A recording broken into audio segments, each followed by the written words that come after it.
Limited. This conference call may contain forward-looking statements about the company, which are based on the beliefs, opinions, and expectations of the company as on the date of this call. These statements are not the guarantees of future performance and involve risks and uncertainties that are difficult to predict. As a reminder, all participant lines will be in the listen-only mode. There will be an opportunity for you to ask questions after the presentation concludes. Should you need assistance during the conference, please signal an operator by pressing star and then 0 on your touchtone telephone. Please note that this conference is being recorded. I now hand the conference over to Ms. Apurva Shah from PhillipCapital. Thank you, and over to you, sir. Thank you, Inba. On behalf of PhillipCapital Private Limited, we welcome you all to the Q3 and 9 months FY22 earnings conference call of Fermenta Biotech Limited. We have with us today Mr. Prashant Nagre, Managing Director, Mr. Satish Verma, Executive Director, and Mr. Sumesh Gandhi, Chief Financial Officer of the company. I would request the management for the opening remarks, post which we will open the floor for Q&A. So thank you, and over to you, Satish sir. Thank you, Apurva. Good morning, everybody. It's a pleasure to welcome you all to the earnings conference call for the 9-monthly and third quarter of the financial year 2022. I hope you're all keeping safe and well. I'm joined on this earnings conference call with our Managing Director, Mr. Prashant Nagre, and our Chief Financial Officer, Mr. Sumesh Gandhi. Let me ask Mr. Nagre to give the operational highlights, followed by Mr. Gandhi to give the financial highlights, and then we will answer any questions or queries that any of you might have. Thank you very much. Over to you, Mr. Nagre. Thank you so much, Satish. Good morning, everyone, and welcome to the company's earnings call. Firstly, let me start with some good news and the much anticipated update on our land bank. As you know, as part of our legacy property, Fermenta owns about 6.5 acres of freehold land in Thane, which is partly developed by constructing Thane 1, an ITES building. On January 31st, the company signed a binding term sheet with Mextech Property Developers, which is promoted by Nandivadan Constructions Private Limited and RRC Ventures Private Limited for development rights to construct residential cum commercial buildings in the balanced portion of the land. This project is expected to be completed within 6 years of signing the definitive agreement, and the revenues are expected to be generated in a staggered manner post the launch of the product. The development partner will be solely responsible for obtaining all approvals, permissions, construction, obtaining OC, sales, and will also bear all the cost of approvals, permissions, premium, and the construction of the project. Fermenta in turn will receive 120,000, that is 8,20,000 square feet carpet area as per RERA of residential construction, along with amenities at its share of premises in the project. And the balance area will be owned by the development partner. Now let me give you some of the operational highlights of the quarter and 9 months ended. The volume of vitamin D3 in quarter 3 financial year 2022 were down by 31% against the quarter 2 financial year 22 due to lower offtake of vitamin D3 on human side. However, they have grown by 19% if you compare the 9 months of the previous same period. The volumes of animal feed, that is quarter 3 financial year 22, on the other hand, grew by 145% against the same quarter last year. However, they were down by 33% on year to date, that is the 9-month period. The prices were also down by 22% year to date against the previous year. To talk about the margins in quarter 3 financial year 22, gross margins were better by 3.6% over the previous quarter. However, due to lower sales and under absorptions of cost, the EBITDA margins have dropped approximately by 3%. With regard to our German subsidiary, which was incorporated on the 14th of June 2019, there were considerable delays in obtaining the required approvals to execute sales due to COVID-19 pandemic situation. We received the required approvals in quarter 3 2022, financial year 22, and also clocked the sales of INR 6.1 crore in this quarter.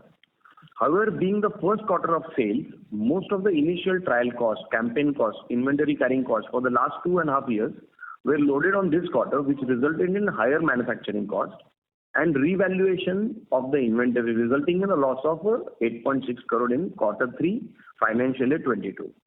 With regards to the US subsidiary, it incurred a loss of 0.8 crore INR for the quarter and INR 1.4 crore rupees for the first 9 months, mainly on account of lower offtake of animal vitamin D3 volumes due to COVID situation. Let me now invite Sumesh Gandhi, our CFO, to give financial highlights. Thank you, Mr. Nagre. Good morning, everyone, and thank you for joining this call today. Some brief financial highlights for the quarter ended 1st December 2021. On a consolidated basis, in Q3 FY22, the revenue from operations for the quarter was rupees 93 crores, which was an increase of approximately 3.2% on a year-on-year basis and a decrease of 7% quarter-on-quarter basis. Operating EBITDA reported was 2 crores, which was a decrease of about 90% on a year-on-year basis and a decrease of 86% on a quarter-on-quarter basis. Operating EBITDA margin stood at 2.36%, while the net loss reported was approximately rupees 8 crores. On a consolidated basis, in 9 months FY22, the revenue from operations for the quarter was rupees 302.4 crores, which was an increase of approximately 9% on a year-on-year basis. Operating EBITDA reported was rupees 43.7 crores, which was a decrease of about 38.9% on a year-on-year basis. Operating EBITDA margin stood at 14.45%, and the net profit after tax reported was about 7.8 crores, which was a decrease of approximately 80% on a year-on-year basis. The reasons for the quarter consolidated figures is what Mr. Nagre had just explained during his speech, which was there. One thing which I also wanted to mention was with regards to PAT. Please note that the benefit of Section 10AA under the Income Tax Act for SPZ unit ceased to exist with effect from financial year 22. Hence, the PAT for the quarter and 9 months is not comparable against the previous year, the same period. Thank you very much, everybody. With this, we can now open the floor to the question and answer. Thank you very much, sir. Ladies and gentlemen, we will now begin the question and answer session. Anyone who wishes to ask a question may press star and 1 on their touchtone telephone. If you wish to remove yourself from the question queue, you may press star and 2. Participants are requested to use handsets while asking a question. Anyone who has a question may press star and 1. Ladies and gentlemen, we will wait for a moment while the question queue assembles.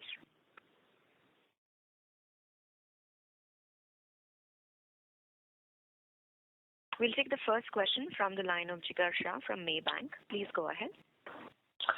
Good morning. Thanks for the opportunity. I have a couple of questions. One is this quarter saw a very sharp decrease in the human vitamin D3 segment. So can you give an idea whether this is recurring in nature or there was one-off? Also, the margin performance, despite a certain amount of new capacity, backward integration program, etc., was very, very poor. So can you give an idea that, what all were the factors, how is the demand faring now, and what is the outlook? And then probably I'll ask one more question.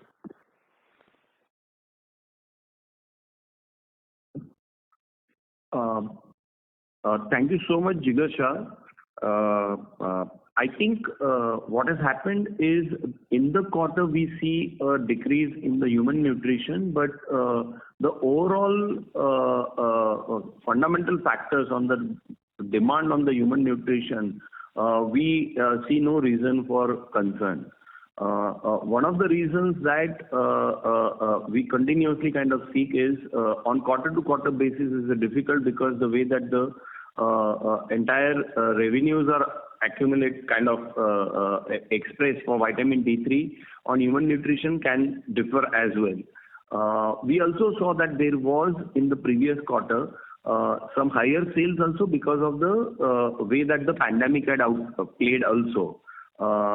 With the recent kind of pathogenicity of the pandemic and therefore the rush on that in terms of panic buying had also settled. But our overall confidence is that as more or more the pandemic settles down and we resume life and we get back to work and normalization of life, I think the demand on vitamin D3 will settle at levels, in our opinion, higher than the pre-pandemic levels. In addition, there are continuously additional documentation on medical side where human nutrition performance for vitamin D3 is becoming even more important from immunity perspective. So in the last 2 months, there were significantly strong articles which supported vitamin D3 in the human nutrition side. So we feel that the demand for human nutrition is stable, will continue to be stable. However, we can see certain changes in the pattern in which from quarter to quarter we can have, but I think on a larger horizon, I don't think that is a problem. The second comment, before I go to second comment, Satish, do you want to add anything on the human nutrition side? No, Prashant. I don't have any further at this stage. Okay. So on the margin side, I think there were a couple of factors on the margin which kind of impacted us in this particular quarter. One is because there was by the product mix, there was a lower top line, which was partly also impacted by the human nutrition, but also because of the animal nutrition demand continues to be on the lower side. And the prices also are in the lower cycle. You know that we have animal nutrition price placed by a cycle, and that cycle has been still on the lower side. I think it has been that way for a few quarters in the past that we have seen. So that on one side has impacted the lower demand on the human side as well as the animal nutrition, both pressures on the lower cycle of the thing. In addition, we wanted to do this product of animal nutrition in Europe, and that is where the subsidiary was set up, and we do contract manufacturing of that. So there were certain costs because this was done in 2019, and COVID has impacted the way that we went about our approvals in that location, and we started sales. We were very happy to register also sales which were close to about a fair share of sales in this last quarter, which was the first time sales out of this subsidiary. And what has happened is there were costs because of what the last 1.5 years inventory carrying costs and everything else got loaded onto this particular thing, and there was revaluation of that inventory as well, which impacted the margins. So I hope I have answered. You had the third question. Jigar, can I just add one more thing here? Is that if you see that on a standalone basis, the gross margins were basically better off. So we were higher by 4% vis-a-vis in a previous quarter. So approximately 4% was higher. It's more to do because of the sales which are being lower, where there was an under absorption of the cost, where it has got impacted on the EBITDA margin. I would just like to add something. Jigar, if you're okay, I just would like to add one more thing. In the current losses, I think you understood the impact of the revaluation of the inventory that is there in our German this thing. In a way, it's little like the cleaning up process also. If there are any sales, further sales of this product cannot be more negative if at all the prices still remain low. That is one point. One of the reason why I'm highlighting this is one of the things was inventory was always being discussed. So this is one portion of the inventory. And then another thing in terms of the sales, we did see a reduction in sales to a decent amount on a product comparison on its own comparison basis of fish oil cholesterol that we used to sell.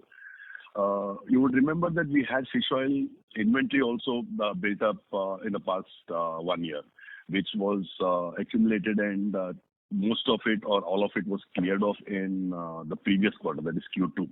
So there was reduction in fish oil sales, but previous quarter was a one-off because all the inventory could be sold, and now we are coming more or less to our capacities what we have, and that revenue should be stable from henceforth. Sorry, your question, Jigar.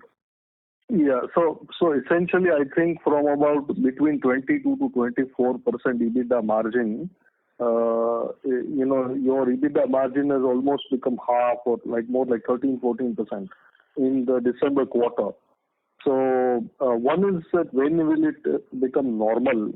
Because I'm not sure if there is any further write-offs that are needed in receivables or inventories, especially relating to the America and Germany operations, which have been relatively new for the company.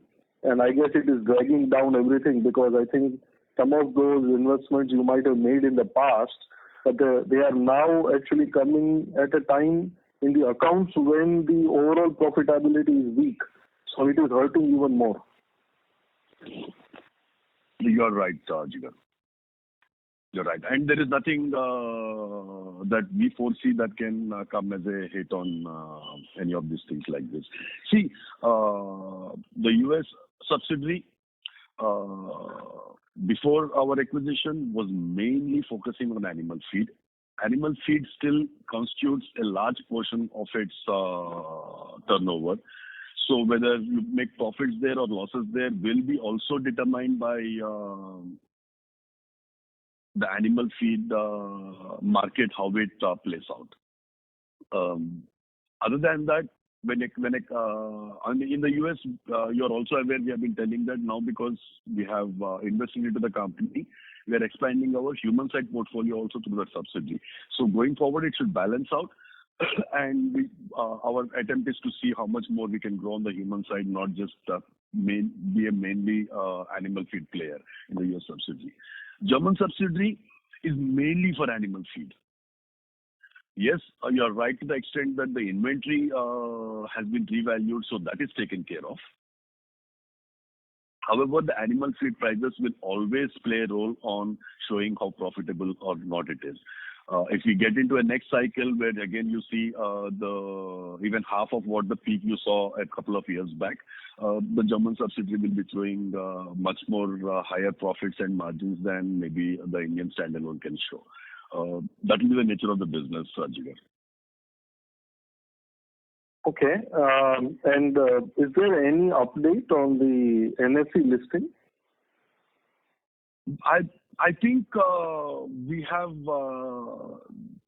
chosen to first finish off the merger so that it is one consolidated company. We are in the process of the merger, as you are aware.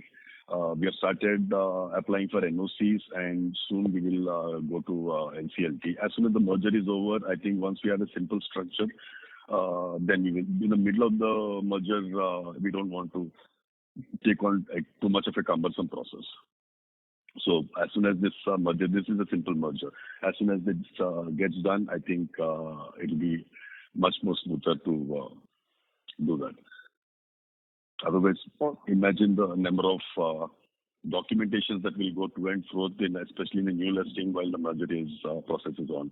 I think that is the delay, Jigar. Nothing else. Okay, thank you.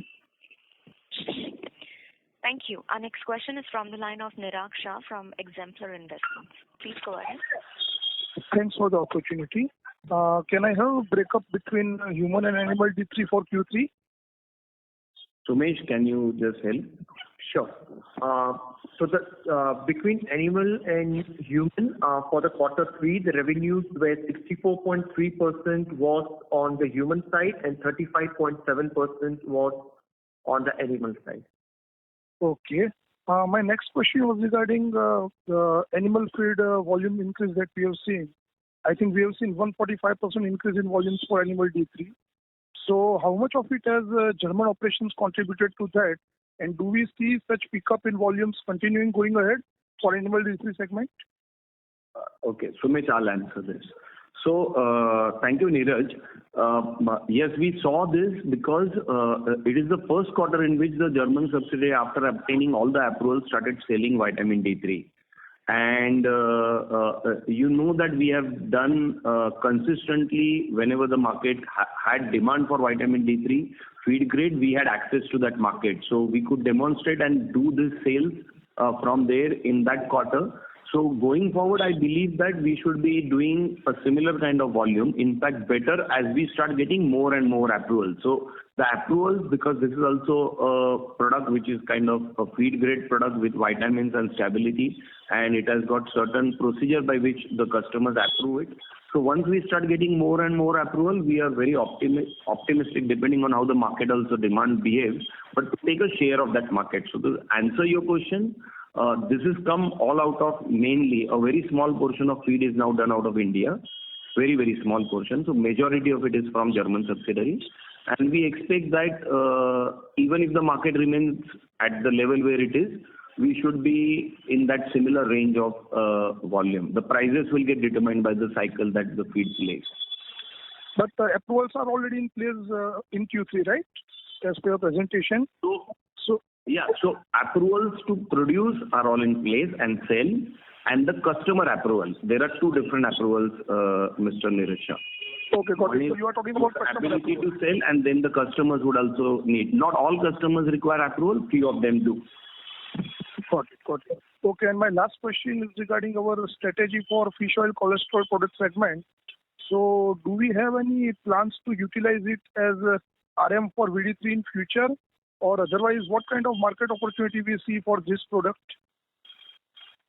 Okay, so I will try to answer this. So the cholesterol made from fish oil is clearly the first strategy is to offer it for the aquaculture industry, where it is used in the shrimp feed and the fish feed markets. We continue to have the kind of volumes which Satish explained in context of another question, which is now regularized. So we will, in this quarter, whatever volumes you saw, I think that is the kind of volume and prices that you can have. These are kind of a stable long-term business is what can be built out of it. You are right that vitamin D3 from aquaculture can be utilized for making the vitamin D3 as a product. It will also require to clearly understand the regulatory path. So we are currently in that process of evaluating that entire regulatory path. And I think at this moment, I would not be able to disclose more than that. Satish, if you can just add a couple of lines on this. No, I think from an intent point of view, Mr. Shah, desire is to, it's definitely cheaper than the vulgaris-based cholesterol. Point number one. Point number two, in principle, from a logic point of view, the fish oil that we get is after the omega fatty acids for human consumption are taken out. So technically or logically, there should not be any reason why we should not look at using this cholesterol for making vitamin D3, which will give us cost advantage, especially in the animal feed segment. Our intent is to explore this and look at the regulatory pathway we need to follow. We are in the process, as Mr. Prashant Nagaraj. Intent is there. But apart from aquaculture, is there any target market for this product? Only aquaculture segment is the target. Currently, aquaculture market. And after that, to see if we can use it in other purposes. Prashant, the quality-wise, we understand that there should not be any too much difference between these two cholesterols. So, got it. Prashant, you would like to add something? Yeah, just one line, I think. So, Mr. Shah, as Satish has said that the intention is, and the preliminary studies technically have been completed, and there is no difference in the vitamin D3 made by this raw material and otherwise made from the traditional raw material. So that is there.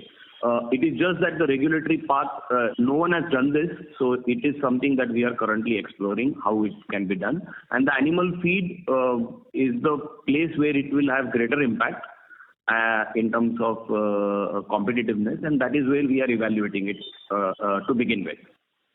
I hope to have answered your question. Yeah, sure. So, and any update on 25 hydroxy-VD3 project? The proof of concept of doing the 25 hydroxy from novel starting material is already done. We have a lab proof kind of proof, and we are currently completely actively involved in seeing that how can we quickly finish its kind of documentation on tech transfer, and also the further optimization of that chemistry for our industrial purposes. So that work is going on, but we are very keenly kind of working on getting the 25 hydroxy. Okay, thank you very much, and all the best for the future. Thank you so much, Shah. Thank you. Before we take our next question, we'd like to request participants to please limit their questions to 2 per participant. Time permitting, you may come back in the queue for a follow-up question. Our next question is from the line of Sanchit Agarwal from Little More Investments. Please go ahead. Hello, am I audible? You are, sir. Yes, sir. Yes, sir. Yeah, my question is with reference to the land development. Presently, Thane 1 is on 1 acre of the land that has 2 lakh square feet area with a market value of 500 crore. The balance 5.5 acre should have about 10 lakh square feet area of developed with a market value of 2,000 to 2,500 crore. The company should have its share of about 5 to 6 lakh square feet developed with a market value of 1,000 crore. Whereas the current agreement with share of about 1.2 lakh square feet of developed area is with a market value of only 200 crore. This agreement is totally against the shareholder interest. We request the management to cancel this deal. You also, at the time of your merger with Fermenta with DIL, has said that the land value was approximately 700 crores. The company should at least get at that much value. Please cancel this deal. Okay. Is this a statement, or do you want a response from us, Mr. Agarwal? So this is a question. It's a question, okay. Mr. Agarwal, let me just clarify some facts. The land that is available is totally 6.5 acres approximately, out of which we have constructed a IT ITS building with about 2 lakh square feet of sellable area or leasable area, whatever way it's leased. So let's say leasable area, out of which we occupy about 35,000 or 40,000 square feet we ourselves occupy for our office requirements. Now, when you said that the building itself is 500 crores, no. We always said that we have 3 land assets, 3 real estate or land assets or fixed assets. One is Thana 1. Thana 1 includes the land and the building, sir. We have never claimed that the building itself is worth 500 crores. You can look at the ready reckoner rates of ITITS in Thana. You can look at market rates because there are transactions happening, and you can multiply it with the square feet and you will have your answer, sir. The 500 crores was never a statement. We had said that Thana 1 land, building, and our other 2 assets, one in Pune and one in Worli, should be close to approximately 500 crores was always our statement. That is for the fact part of it. Number 2, the deal that we have done is for constructing on the balance portion of the property. I'm sure most of you are aware that we have been in the market for the last almost 3.5 years to monetize these assets. After evaluating, it's not that we didn't get any proposals or any interest over the last 3.5 years, but nothing made sense to us. After various discussions with various people, the best offer that we got was for the balance portion of the land to be developed was a residential cum commercial building complex. Mainly residential buildings, basically. They might have a little commercial on the ground floor or so, but it's mainly residential. And after discussing with various people, this was the best offer on the table over the last 3.5 years. Let me be amply clear on that. Now, balance potential of the land to be constructed, another 1 million and 2,000 crores value and all, you are nowhere near the reality, sir. Yes, correct. Thank you. We'll take a next question from the line of Rohit Suresh from Samatwa Capital. Please go ahead. Yeah. Hi, sir. Thank you for the opportunity. So my first question was on the competitive landscape. So Garden in China, they are also putting up some human feed capacity. I just want to know, once they come up, will the prices, that have been stable over the past few years, will you see a situation where they start being more volatile like the animal feed prices? If you could just give a comment on that first. So, Satish, I'll take this question. Please. Rohit, there is already significant amount of capacity in China, okay, and that situation has not changed. And the kind of capacities that people are now announcing in China is actually, if you go into the detail, it is they're organizing their manufacturing locations away from the urban centers into the new economic zones because of the pollution and other local issues there. So I do not see that it is per se an incremental additional capacity, but obviously what they announce, which is known in the public domain, is one player can announce capacity equivalent to twice the size of the total overall market. So I do not know how much truth is there on that. We have been trying to put some reasoning into the cycles of vitamin D3 prices and the events outside.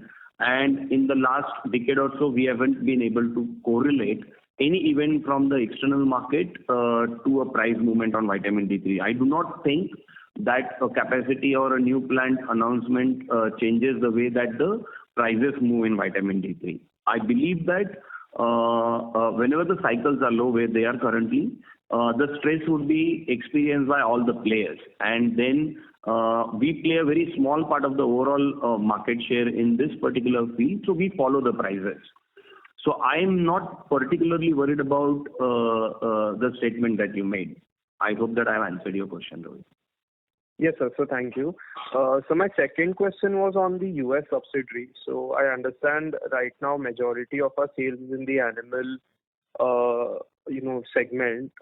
In the next, 2 to 3 years, do you guys have any internal target? How much the contribution from the human side? Because that is where we are trying to, increase our focus on. It's a more stable market. So what are the opportunities and any revenue targets that you could share? Yeah. So, Rohit, first, thank you so much for recognizing that because you have clearly made an informed kind of comment that we do want to kind of balance the portfolio even in USA. We started off with this particular place with purely the animal feed as the major product. Most of it completely going into the animal nutrition side. However, just to balance, and also the US market on nutrition remains one of the most leading markets, and we wanted a better share of that on the human side. So we have started concentrating on the human side. We started participating in the value-added formats of the vitamin D3, which both comes in a powder format and an oily format, which are value-added formats, and also the plain crystal vanilla product that we have. So on all the three fronts, I think in the last 2 years, we have made significant inroads in the American market on this. And going forward also, we firmly believe as we get more and more approvals from the customer and we become part of their supply chain, a greater amount of market share is possible to be obtained in those markets. So we remain bullish. We remain very focused on animal nutrition. We are also exploring other possibilities where we can do the value addition at a large step within European or American circumstances so that we are closer to the market, the way that we are on animal feed in Europe. And I think all of that going into the next 3 years should have. You asked another question as to what is the projection. So I think a healthy percentage is, if I have all the control on the business and the way that the prices and the volumes and the demand is, a healthy percentage is anywhere between 45 and 50% balanced between both these markets, so that we are kind of insulated. So that is the aim also in US, that we increase the share of human nutrition to that level in that market. Great. So thank you for the elaborate answer. So just one clarification. In the human segment right now, we don't have a formulation on the powder formulations, right? We only manufacture the liquid part, right? If I'm not mistaken. No. So Rohit, let me clarify and correct you there. We have oil formats which are just dissolved formats and stabilized formats in different oils, and we almost offer all the products that are there on the oil format. Just to add, we have also applied for world's first certificate of suitability for the oil format in European Union as well, and we should be receiving that approval pretty soon. So we are completely with all the formats available on the oil format side, which you are right. We also have the powder format, which is called as the cold water dispersible. It is manufactured in India and exported, and it has got different strengths. So this product is also available and is being exported to US as well as Europe, both the locations. So we do have format of powder, and we have also developed additional format, which is a spray dried format of this. And that product currently we are looking at manufacturing it either in India or outside, and that is the effort on that front. So we will have more variants of powders, but we already have a product and portfolio on the powders, and it is currently exported. And it has been there for a few years, but we started getting increasing interest in the marketplace on our formats. Great, sir. So thank you so much for all the answers, and I wish you all the very best. Thank you so much. Thank you, Rohit. Thank you. Thank you, Rohit. Thank you. Our next question is from the line of Suhas Naik from Q3FY22 Capital. Please go ahead. Thanks for the opportunity. I have slightly a broader question. We see a lot of volatility in the performance of the company.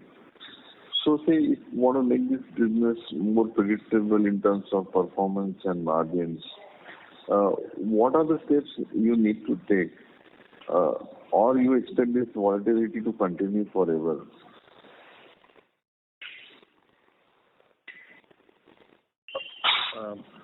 Because we are not able to predict anything actually. It's not a very clear point, but I think I have understood the question. I would request Satish if you can just answer. Yeah. Mr. Suhas, current mainstay of the business, as you are aware, is vitamin D3. Yeah. 80% of the volumes of which go into animal feed on a global basis. Although we have a smaller portion of the global market, our focus has always been in increasing our human market share. We even the minimal percentage of global market share that we have will look like a larger share between human and animal as far as our own companies looked at, because of the 80-20 distribution globally on the volumes. Yes. If we stay only in this field, and as long as animal feed is it remains a commodity and China dominates and keeps fluctuating the prices, you will continue to see the variations, the volatility.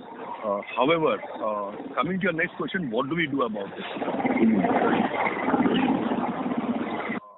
Option is very simple. While you continue to build your strengths on vitamin D portfolio, growing in the human, trying to bring down your costs, all that exercises which we are doing, including looking at other raw material sources or other technologies, including whether it is fish oil cholesterol or whether it is vegan D3 that we have to look at as a long-term thing.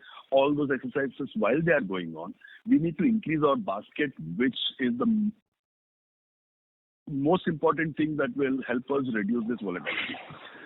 As you have seen, we have introduced the fish oil cholesterol, which is throwing in some steady returns. Similarly, we are looking at starting the premix plant, which should another, let's say, 8 to 10 months. I hope we will have that plant up and running. Apart from that, of course, when I say vegan D3, you can look at it as a part of D3, or you can look at it as a separate business that is going to give us, again, a bigger basket of product or products. Further expansion into other products, we are waiting for the bandwidth, for us to be comfortable with the bandwidth of resources that we have in terms of starting the investments into our growth through the Saika land that we have with the new plants.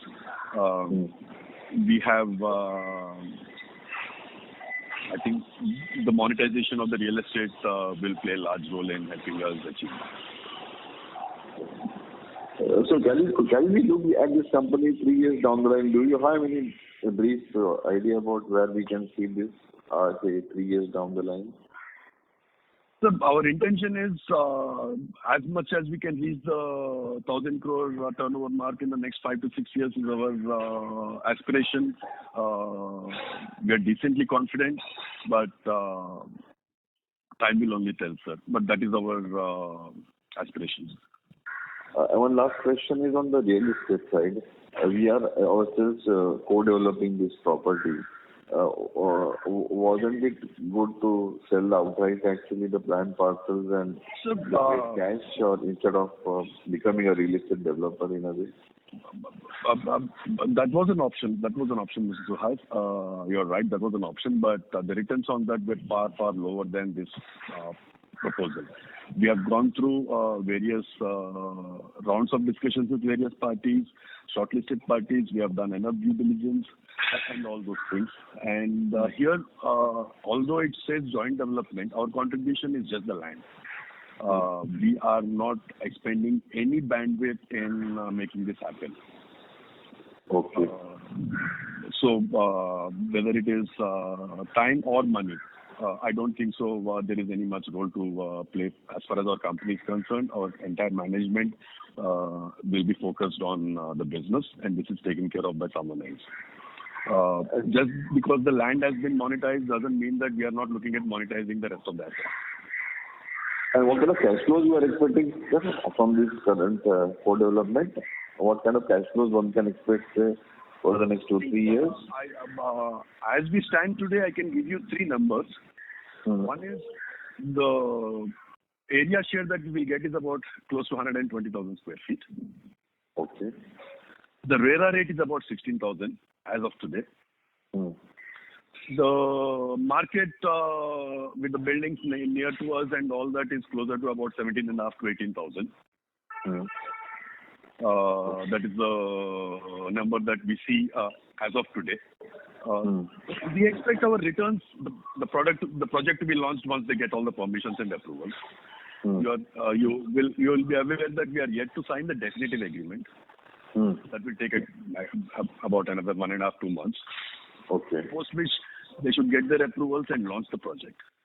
Okay. Once they launch the project, I think it will take that 3-4 years or 5 years as the bookings happen for us to start receiving the money maybe from the first year up to another 2 or 3 years also.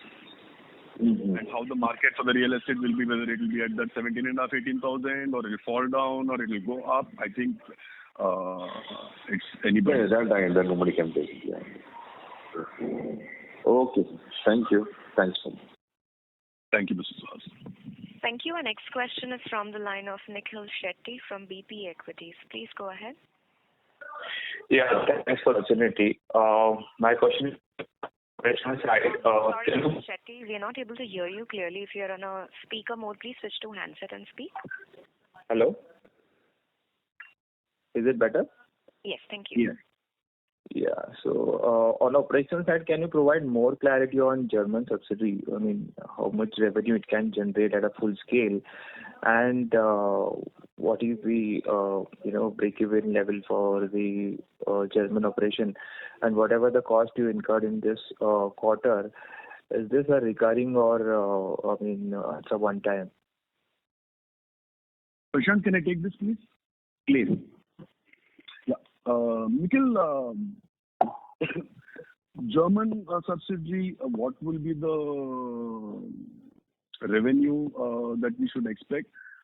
Now, as I said, our market share globally is close to about 5% of the global volumes, which is about 10 to 12,000 metric tons was the volumes before pandemic, which must have dropped now. Which has dropped, not must have, which has dropped in this pandemic period. Our intention is to see that our entire animal feed portfolio, which is into powders, not oils, goes from here. What will be the revenue will purely depend on whether the prices are at $10 or $20 or $30. That will determine the revenue from there. As far as break-even is concerned, I think, yes, the costs were loaded. We are confident that a write-off of or revaluation of, there is no write-off per se, to be very honest. There is no write-off per se. It is mainly either losses incurred on goods sold or revaluation of the stocks that we are sitting on.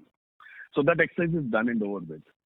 Any margins, whether it is good margins or negative margins, again will be determined by the prices of feed in the market. Right. So, what is the average price for animal feed during the Q3? I think we have given a chart in our presentation. Yeah, but it's only for 21. So, the quarterly number is not there. Not updated? No, it's a quarterly number has been updated. So, quarterly number, it was there between $12 to $14. That was the market which was there. We have a feed info which is there. What has been updated is for the full year over there. But for the quarter, it was around about $12 to $14 as per feed info. So still it is at a lower level only. Yes. Yeah. So I think, Satish, I'll just come in here and just clarify on the animal feed side. I would look at it this way, that the volumes are picking up. Almost the prices have bottomed out because we are not seeing any further erosion from the levels where they are now. And we are not seeing the old lows, because we have also seen in the old times prices going in the single digits and all. That has not happened. They are staying stable at this level after having dropped to this level. Today or tomorrow, we believe that there will be a change in this cycle. Obviously, you or me both cannot predict the timings, but historically, that has to happen if we look at the data, okay? It has only to go up from here. So I think things should look up in the long run, and this is the bottom line, okay? So that gives you complete clarity on the way that this will work. Okay. I hope I've answered you, Mr. Yeah. So I just wanted to. Mr. Shetty, I'm sorry, we can't hear you clearly now. Yeah. Hello. Yeah. So my question is on the Saika capex. So you talked about the funding the capex through selling the rest of real estate asset. So how much value is there? We can generate post selling the remaining real estate asset to fund the Saika capex. Satish, will you take this? Yes, please, Prashant. Thanks. Nikhil, we have given an indication just now. I explained when I was answering Mr. Suhas about the development deal that we have done. Right. The On the rest of the IT building, I think we have about 2 lakh square feet. We will see how to monetize that. If you're asking me what is the market prices and all that, they're closer to about 9,000 rupees or something like that in the market. The deals that we see going around,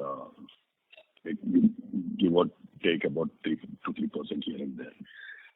Not too much, or maximum 5%, depending on the location, depending on the size of the area and all those things. That is the thing. Now we have about 10,000 square feet in CJ House.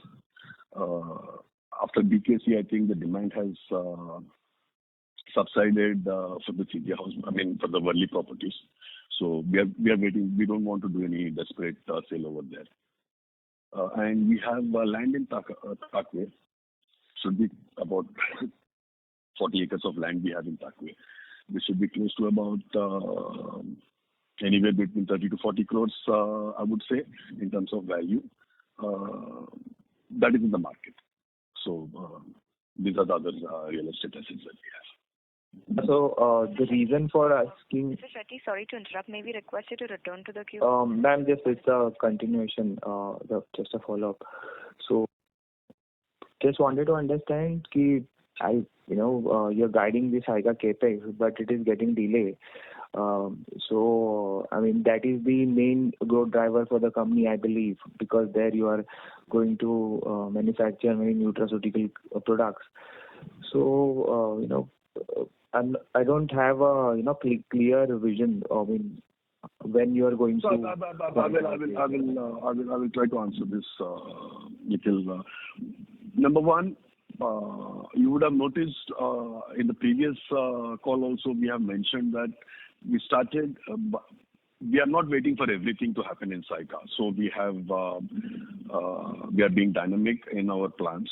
So we started a premix plant in Kullu. So about 40 crores of investment we are doing in Kullu itself to achieve that particular part of the basket expansion. That is happening. So what we are doing is to see if in our existing plants, what else can we accommodate, at least to take off on the basket side so that we are ready with larger capacities when Saika comes in. So we are doing a combination of both. Now that we have more or less done a major portion of our real estate monetization plans are in place. In motion, let me say, not in place, in motion. I think the wait should not be too long now for us to kickstart Saika. Thank you. Our next question is from the line of Anup Nambiar from Equity Intelligence. Please go ahead. Yes, thank you for giving me this opportunity. Just was trying to understand this Thane deal a little bit more in detail. So you said that we have around 6.5 acres of land. So how much of it is occupied by Thane 1 currently, and what would be the remaining extent of the land where this new development will happen?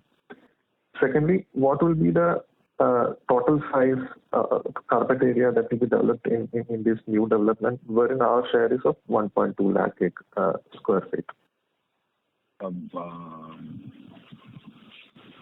Prashant, I will answer this. Please, Satish. Mr. Nambiar, 6.5 acres, I think about 28,000 square meters is what we have as per our documents, and area and position is a little lesser because of DP roads and things like that. The balance potential for a real estate could be anywhere between 600 to almost up to 800 maybe. That's our estimates, the best estimates that we could look at. The land is not being divided. So how much portion of the land is being occupied by the IT, ITES and all that is not there. The whole land is looked at jointly. How much FSI has already been consumed and what balance FSI they can consume from a residential point of view. I think that will be the calculations that they will do. We are not even sure whether the land can accommodate the entire potential of 800,000 or not also. That is up to the developers to look at. As we didn't want any involvement or role in what will happen or what is the total size that they can make, we were more clear on what we want in return for our contribution in the form of land. After looking at various options of what the value of the land could be if we subdivide this and just give away the land, this was technically going to be very challenging because the IT building is at the backmost portion of the land. So the access, everything again is going to be to the land if at all we sell through that land and all that. So again, we are still cutting down portions further. The value of giving away the land, whether we are getting much more significant returns in terms of doing this kind of a structured deal. And based on that, we have asked for the negotiated and got the area that is 120,000 square feet. Okay. So that exactly is the point. So what we are trying to understand is wouldn't, like earlier also one participant had asked whether would it have made sense to sell the land off in a hot place like Thane rather than go for a say 1.2 lakh square feet deal. So that exactly what was we were trying to understand. We have looked at that option. Not that we have not looked at that option. The returns that we anticipate out of this is far higher than selling the land as it is. Even with the discounts and all those things, no, it's far higher. Okay. Thank you. Our next question is from the line of Pankaj Gupta from PGCO. Please go ahead. Hello. Yeah. Hello. Hello. Yeah, good morning, everybody. Sir, I have a very small question. I just take forward the question asked by Mr. Sanchit Agarwal. This deal, this land deal, is this in the interest of the shareholders? It appears that the value of deal should be more than what the company has entered. So my simple question is, would the management mind in cancelling this deal, and is it in the interest of the shareholders? Satish, will you take that? Yes, sir. Thanks, Pankaj ji. We have been in the market for quite some time. We are 1000% confident that this deal is in the interest of the company and its shareholders. There are no two doubts about that. And it's very important for the future of the company and its shareholders. There is no two doubts about that, Mr. Gupta. Okay. Okay. Thank you. Thank you very much. Thank you. Our next question is from the line of S.C. Gupta, an individual investor. Please go ahead. Good morning. I'm an investor in this company for the last 30 years. And the land deal, which is right now being talked about, appears to be a mess. The answers are not very clear. Look at the aspect that Thane 1 is constructed over 1 acre of land. That has been talked about many times in the previous con calls. And this 1 acre gives a leasable area of 2 lakh square feet.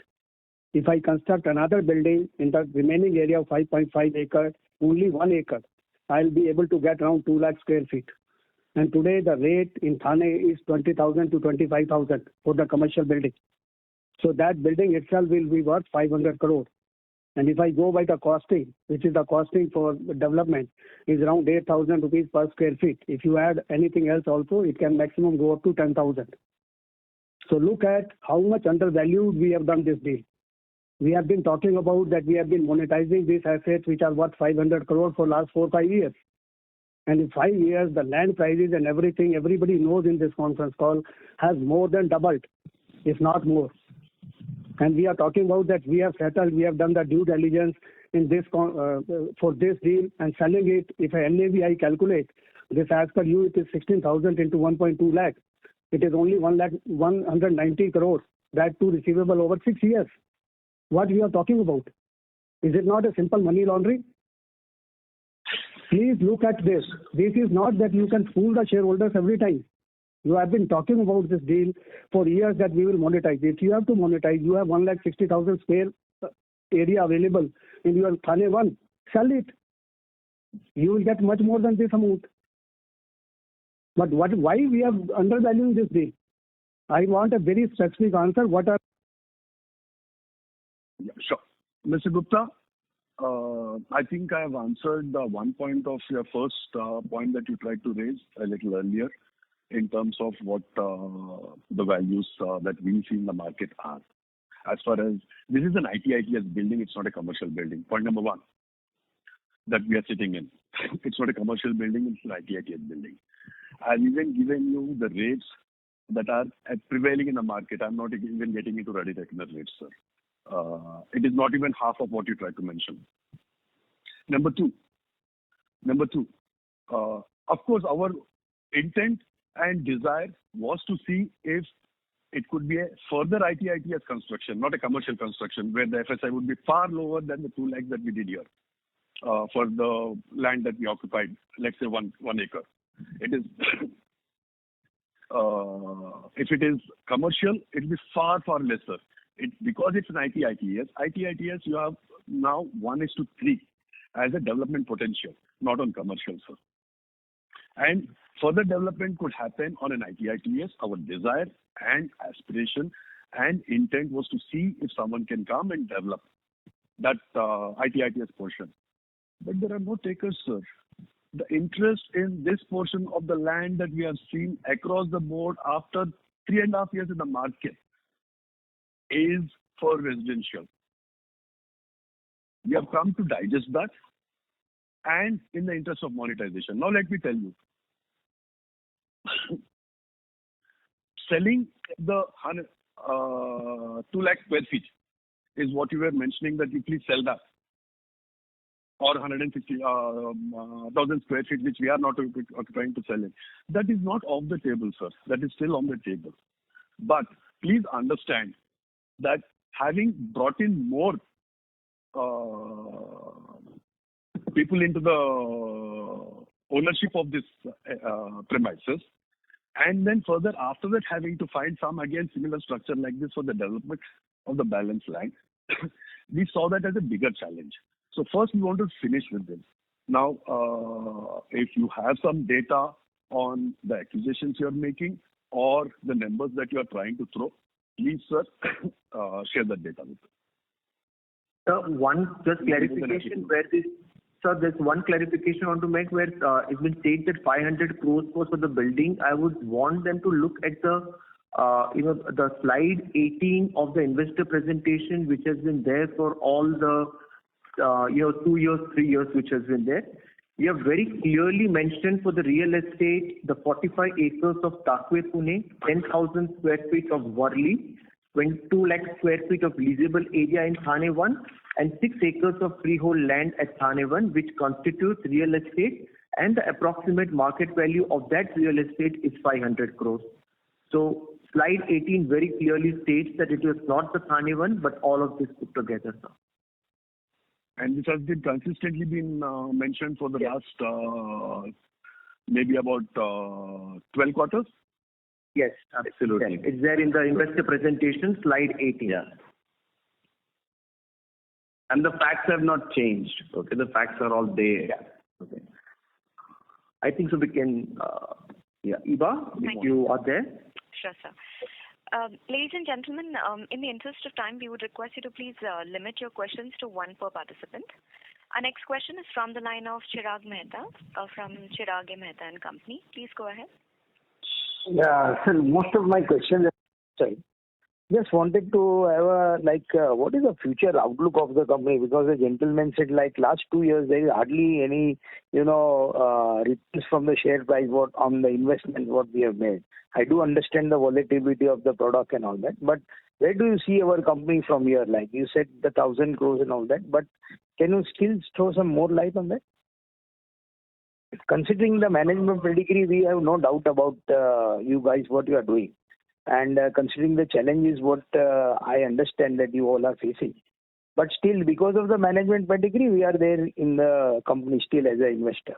But can you throw some light what is the future outlook of the company? Thank you so much, Chirag. Number one, I don't think so. We would be able to comment anything on the share price. I would restrict myself to the business. We all would restrict ourselves to making any, answering anything purely on the business side. some of you are long-term shareholders in this company. Some of them have been there for 30 years or more even.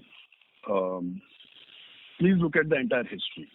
I think at every stage, the company has been transparent about every single thing that we have done. We were a large pharmaceutical company. We demerged, became a 10 crore turnover company, grew it to a 400 crore as we stand today. This is all in front of you.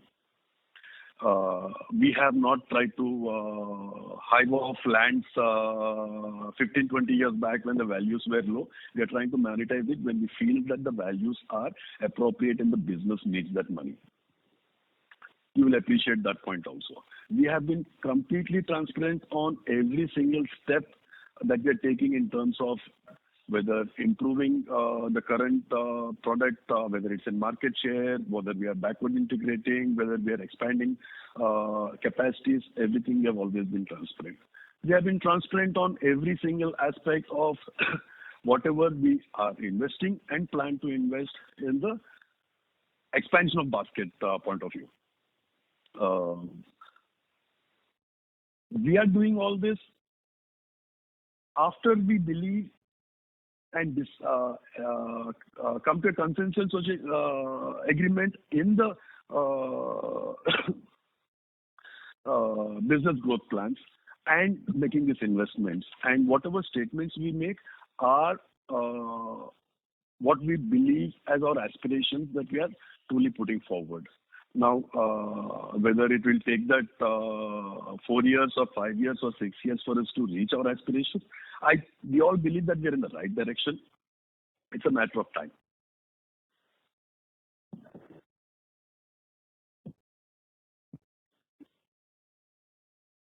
If you have any specific question on any surprises being sprung upon you, please let me know.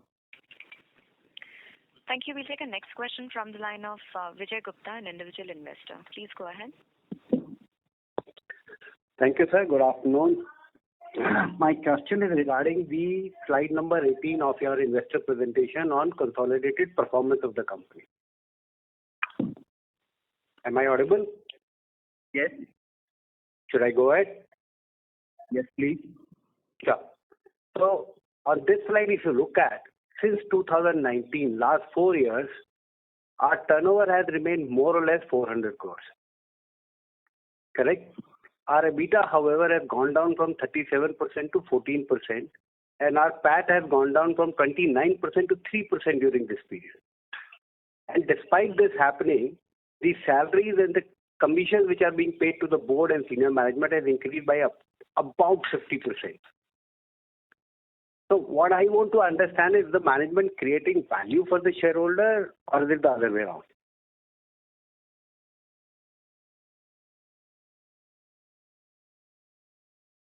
Hello, can I? Satish, please go ahead. Thank you, Mr. Gupta, Vijay Gupta. Your questions were first on over the last 3 years where we stand. If you look at the first year when we touched that 300 or 400 crores, you would appreciate that it has been purely done on animal feed prices which were at record highs. If you look at over the last 2 years, the growth in terms of all the investments that we have done in terms of capacity expansions, market reach, everything is what is throwing up the results. I know you can just look at it as 19. I can say, boss, please look at it as, but why don't you look at where we were at FY17 or FY16 for that matter? The company has grown, and it would have normally taken this 5-6 years if you didn't see the abrupt jump in between because of the extraordinary prices that came in the animal feed. You would not see that. Now, management, remuneration and commission, I would like to answer this in 2 portions. One, the company has grown larger. There are many more senior people that have been added over the last 3-4 years. Number 2, as far as the top management is concerned and their remunerations are concerned, you will appreciate that significant portion of the remuneration to the senior management or the executive level people is linked to profits. It is not just that the compensation has been just jacked up and increased like that. A significant portion of it is linked to profits. If they are not making profits, they will not get that kind of compensation. If you are making profits, they will have a share in the compensation. I hope I've answered your question. Thank you, ladies and gentlemen. That was the last question. I now hand the floor back to the management for closing comments. Over to you, sir. Satish, can you please close? Thank you, Ivan. Thank you, gentlemen, for participating and taking out your time to be in this call. If you have any further questions, you can please reach out to our investor relation managers at Valorum Advisors. Thank you so much. Thank you, members of the management. Ladies and gentlemen, on behalf of PhillipCapital India Private Limited, that concludes this conference. Thank you for joining us, and you may now disconnect your lines.